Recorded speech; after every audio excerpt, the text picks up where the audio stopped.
How to fix Optimum router not working. So we do have a few options over here if you're having this problem.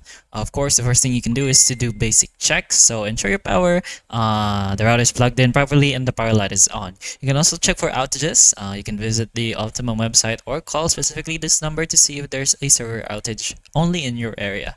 You can also check the cables. Again, you can verify that the social cable, the Ethernet, or the power cables are firmly connected. And if the basic checks doesn't work, then you can restart your router. You can unplug the power cord or turn off the router in a more general way and wait for 30 seconds. You can plug it back in and wait for a few minutes for it to fully reboot.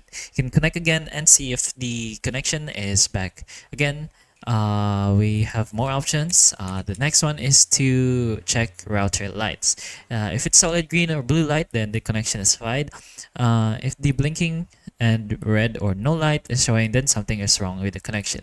There you can go ahead and conclude that there is a hardware issue or no internet if you have the red or orange lights. So there you can test with the Optimum app if you have it. You can download the Optimum Support app on your phone and use it to check service status, restart your router remotely, or run a diagnostic to see any other problems. Then we have another option here to reset the router, but this time it's a factory reset. Only do this if nothing else works, and it will erase custom settings like the Wi-Fi name and password, so you're gonna have to reset and set everything back up again.